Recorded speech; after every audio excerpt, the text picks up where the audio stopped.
My name is Hayden Collingham, and today I'm going to take you through a comparison of Greek and Roman coinage. So my thesis for this slideshow is that over time Roman coins became more focused on individuals than Greek coins did.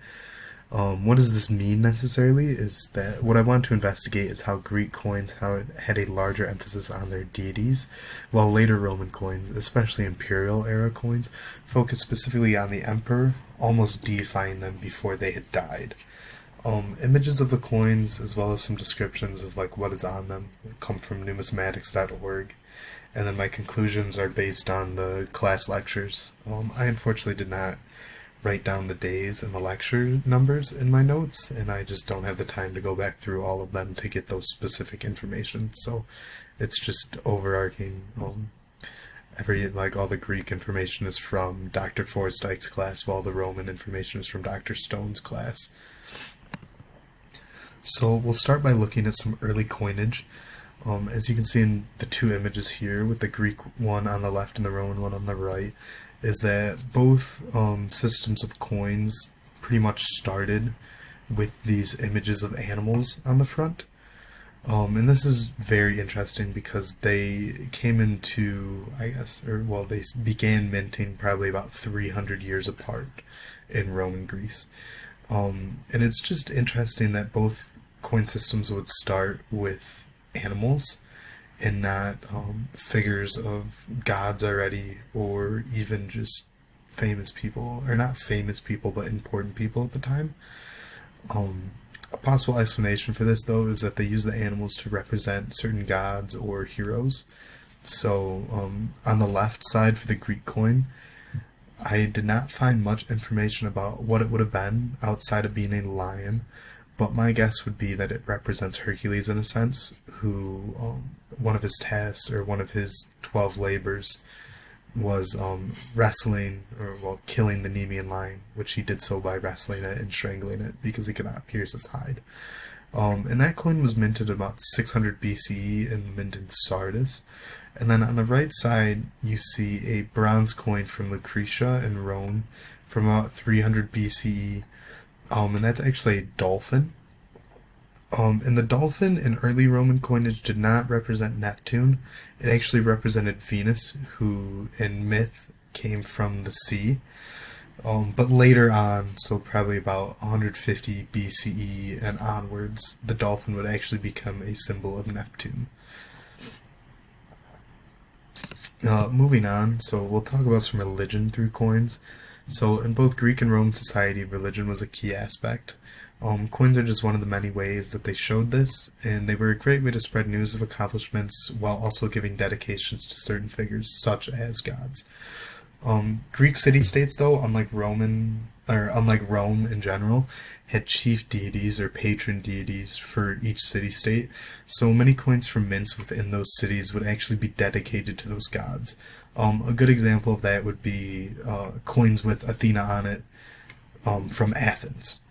So Athens would mint their coins, and on the front they would have Athena, and on the back side they would have the owl. That is called the Athenian owl coin. But most Roman coins were either dedicated to Venus or to Roma. Roma would have been the personification of Rome, and Venus, in myths, her son Aeneas fled Troy, and his descendants would go on to found Rome. So Venus would appear on many coins as kind of like the mother of Rome, in a sense. These dedications of the gods, though, show that both societies gave their credit of their accomplishments to whatever gods they had worshipped. Something that stays consistent in Greek coinage, but will later change in Roman coinage. And on the left here we see a silver stater of Poseidon from the mints in Poseidonia. And you can tell it's Poseidon here because he's got his little trident right there pointing outwards. And then on the right here you see a silver denarius with Roma from the mint in Rome. And the main way to tell that it's Roma is just this helmet right here. This is consistent on all coins of her, is this helmet. Another key figure that you can see on some coins are specific mythological heroes. So on the left side here we have an image of Hercules, a very popular Greek hero.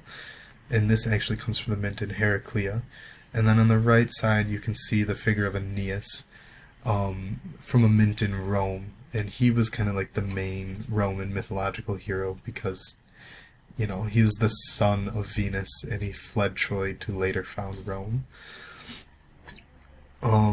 An important thing to remember, though, is that even with the use of heroes on coins, the group minting the coin is still giving some sort of credit to the gods that they worship, because these would have been the sons or even, in some cases, daughters of gods.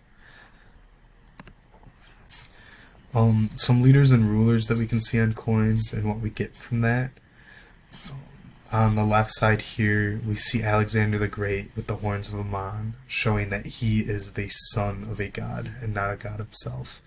But on the right side here, we see a figure of Vespasian wearing a laurel crown, which can often be seen on the heads of other emperors or gods, specifically Venus.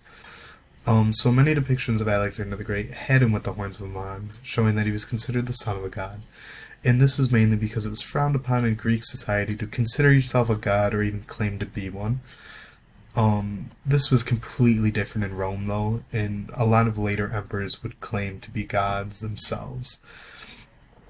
You know, they let the power get to their heads in many parts, and they were also celebrated that way by the people.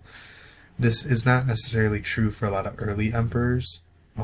Augustus himself did not want to be seen as a god, but he was deified after his death, and that is many of the depictions we see of him now is kind of that godly figure, Augustus.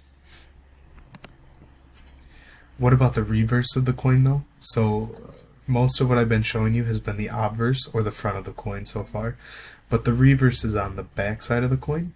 So Greek coins, for their reverse, often focused on the accomplishments of a city-state or even just the figure of a god.